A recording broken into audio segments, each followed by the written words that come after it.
Hello guys, welcome back to my channel. இன்னைக்கான mini vlog என்னன்னு பார்த்தரலாமா? மேட்டுப்பாளையம் கோயிலுக்கு போறதுக்காக காலையில் 4 மணிக்கே வந்து எந்திரிச்சிருந்தேன். எந்திரிச்சு வெளியே வந்து பார்க்கும்போது ரோட்ல ஆளே இல்ல. எங்க அம்மா மட்டும் கோலம் போட்டுட்டு இருந்தாங்க. அப்படியே குளிச்சு ரெடி ஆயிட்டு கோயிலுக்கும் வந்து கிளம்பிட்டேன். குளிராதுன்னு நினைச்சு ஹூடி எதுவுமே எடுக்காம போயிட்டு போற வழியில பாத்தீங்கன்னா ரொம்ப குளிரா இருந்தது. பேக்ல ஒரு ஸ்டோல் மட்டும் தான் இருந்துச்சு. அதை வச்சு தலைக்கு கவர் பண்ணிட்டு அப்படியே வந்து போயிட்டேன். மேட்டுப்பாளையம்ல ரயில்வே கேட் வந்து போட்டுட்டாங்க. ரொம்ப தூரம் வண்டியிலேயே போனதுனால கொஞ்ச நேரம் இறங்கி நின்றுருந்தேன்.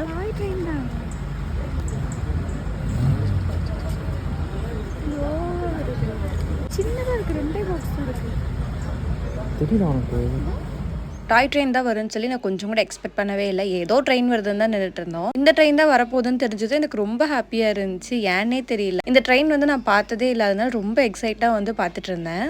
ட்ரெயினை பார்த்துட்டு அப்புறம் கோயிலுக்கு வந்து கிளம்பிட்டோம். இன்னைக்கு வந்து வனபத்திரகாளியம்மன் கோயிலுக்கு தான் வந்து போயிருந்தோம். காலையில நேரத்திலேயே போயிருந்தனால கோயிலில் கூட்டமே இல்லை. சீக்கிரமா சாமி கும்பிட்டுட்டு வந்துட்டோம். கோயிலுக்கு போயிட்டு வந்ததுக்கு அப்புறமா ஈவினிங் வந்து ரேஸ் கோர்ஸ் வந்து போயிருந்தேன். அங்க வந்து இந்த மாதிரி குட்டி குட்டி பொம்மை எல்லாம் வச்சிருந்தாங்க.